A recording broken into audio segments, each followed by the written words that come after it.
ડેડિયા હવે નાના બાળક બધા ડેડિયા બે ગુજરાતી જીવન મારી પોતાની જે સર્વરી જો મારું બધા પોતાનું જે હું આપી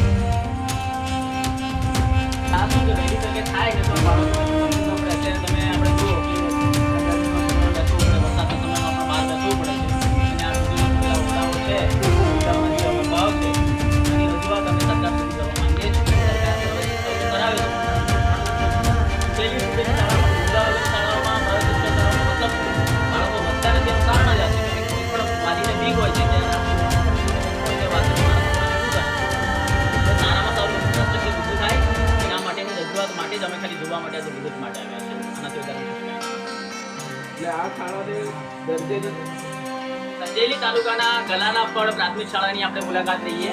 આ જુઓ, આ ગલાનાપડ પ્રાથમિક શાળા છે, જેનો ઓરડાઓ બિલકુલ જર્જરિત હાલતમાં છે. આ પતરા પડી ગયા છે, લગભગ બાંધકામ છે, આ સંપૂર્ણ તૂટી ગયેલું છે.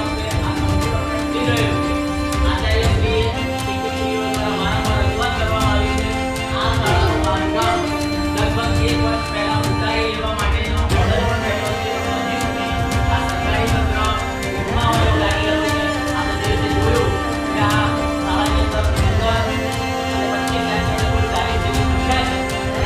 બિલકુલ જર્જરિત હાલતમાં ઓરડો છે. આચાર્યશ્રીને ખૂબ અભિનંદન કહેવાય કે એમણે આ ઓરડાને બંધ કરી દીધો છે. કારણ કે કદાચ કોઈ પણ વાગે કંઈ પડે અને વિદ્યાર્થીનો વાગે નુકસાન ન જાય એને કારણે આ ઓરડો બંધ કરી દેવામાં આવ્યો છે. લગભગ 40 જેટલી સંખ્યા આપણા બાળકો આ શાળાની અંદર ભણી રહ્યા છે. આજના રોજ કલોલ તાલુકાના સહીજ ગામે શાળાની મુલાકાત લેતા અમને જાણવા મળ્યું અને અમે ખુદ જોયું અમારી નજરો સમક્ષ તો સીડીમાં જે સીડી ચડવા માટે છે તેને જર્જરિત હાલતમાં છે, તેમજ તે ઓરડાઓ જે છે તે લગભગ 15 થી 20 વર્ષ જૂના લાગી રહ્યા છે અને જેનું પ્લાસ્ટર હાલ જર્જરિત હાલતમાં છે. તો આનું રિનોવેશન કરવામાં આવે એવી સરકારને નમ્ર વિનંતી છે. તથા આજે જો પ્રવેશ ઉત્સવ ચાલુ કરતા હોય તો આપણા તાલુકાના કે જિલ્લાના અધિકારીઓ જે હોય, જેમ કે મામલતદાર સાહેબ હોય, પ્રાંત ઓફિસર હોય, તેઓ દરેક ગામડાની જે શાળાઓ હોય પ્રવેશ ઉત્સવમાં ભાગ લે અને પોતે વિઝિટ કરે તો એમને માલુમ પડે કે જર્જરિત હાલતમાં છોકરાઓ કઈ રીતે ભણી શકે. અને શિક્ષકોની પણ માંગ હોય છે, પણ શિક્ષકો શું સરકારી ઓફિસમાં સરકારી નોકરી કરતા હોવાને કારણે એમનો અવાજ કોઈ બની શકતું નથી. આજના રોજ અમે આ જનતા તરફથી, સહીજ ગામની જનતા તરફથી અમે આ સરકારી શાળાનું રિનોવેશન થાય તેવી અમારી માંગ છે, તે સ્વીકારવામાં આવે અને ઝડપથી તેના ઉપર કાર્યવાહી કરે એવી આપને નમ્ર અપીલ છે. જો એવું નહીં કરવામાં આવે તો આગળની ચળવળ અમે રાબેતા મુજબ જેમ નિયમ ધોરણોથી અમે એમાં એમને લેટર દ્વારા પણ જણાવ્યું. સંજેલી તાલુકાના ગલાનાપડ પ્રાથમિક શાળાની આપણે મુલાકાત લઈએ. આ જુઓ, આ ગલાનાપડ પ્રાથમિક શાળા છે, જેનો ઓરડાઓ બિલકુલ જર્જરિત હાલતમાં છે. આ પતરા પડી ગયા છે, લગભગ ઘણું જૂનું બાંધકામ છે, આ સંપૂર્ણપણે તૂટી ગયેલું છે. આચાર્યશ્રીએ શિક્ષકશ્રીઓ દ્વારા વારંવાર રજૂઆત કરવામાં આવી છે. આ શાળાનું બાંધકામ લગભગ 1 વર્ષ પહેલા ઉતારી લેવા માટેનો ઓર્ડર પણ થયેલો છે, પણ હજી સુધી આ સરકારી તંત્ર ઊંઘમાં હોય એવું લાગી રહ્યું છે. આપણે જે રીતે જોયું કે આ શાળાની અંદર 15 અને 25 સેન્ટિમીટર કુલ 40 જેટલી સંખ્યા છે. અને આ તમે પરિસ્થિતિ જોઈ શકો છો. આ બિલકુલ જર્જરિત હાલતમાં ઓરડો છે. આચાર્યશ્રીની ખૂબ ખૂબ અભિનંદન કહેવાય કે એમણે આ ઓરડાને બંધ કરી દીધો છે. કારણ કે કદાચ કોઈ પણ ભાગે કંઈ પડે અને વિદ્યાર્થીઓનો વાગે નુકસાન ન જાય એને કારણે આ ઓરડો બંધ કરી દેવામાં આવ્યો છે. પણ આ સંપૂર્ણપણે ખરાબ હાલતની અંદર છે. તમે જોઈ શકો છો લગભગ 40 જેટલી સંખ્યા આપણા બાળકો આ શાળાની અંદર ભણી રહ્યા છે.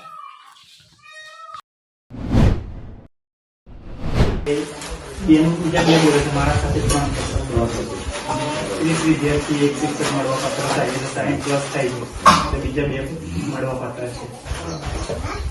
એટલે શિક્ષક એકલા જ છે અને સંખ્યા બાળકોની 70 નજીક થવાની થાય છે. એમનાથી જેટલી પ્રયાસો થાય એમના પર જેટલી શક્તિ છે એનો ઉપયોગ તો બાળકોને ભણાવવા માટે કરે છે. અમે હમણાં આવીને જોયું તો તમામ ગામના વાલીઓને બધાને સમજાવી તો લાવતા છે, પણ બિચારા એકલા છે, ઓરડાઓ નથી. એક જ ઓરડામાં બધા બાળકોને ભણાવવું પડે છે, એટલે જર્જરિત ઓરડા બી છે.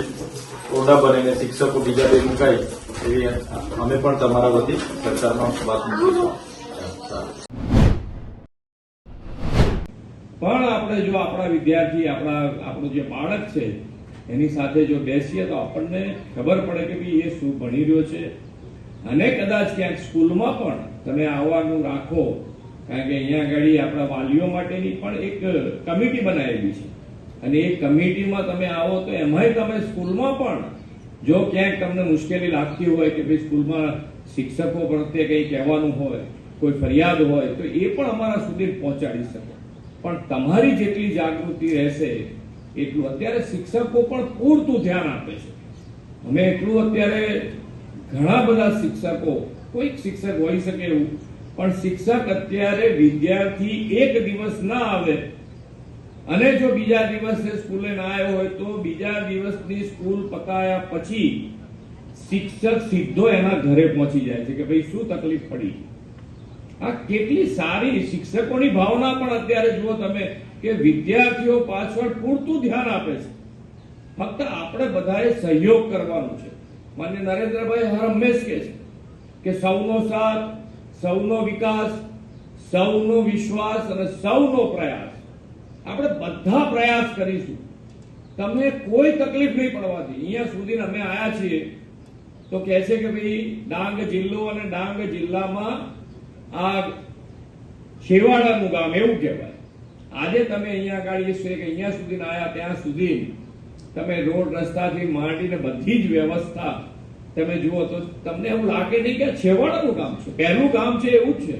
કારણ એને સૌથી વધારે જો કોઈએ આ પહેલું ગામ બનાવ્યું હોય તો આ ગામના લોકોએ બનાવ્યું છે. આ ગામના લોકોની મહેનત છે. તમે જુઓ દરેકે દરેક ક્ષેત્રે. અહીંયા દીકરો ભાઈ કહેતો હતો કે ભાઈ અમે ખોખોની ટીમના આખા ગુજરાતના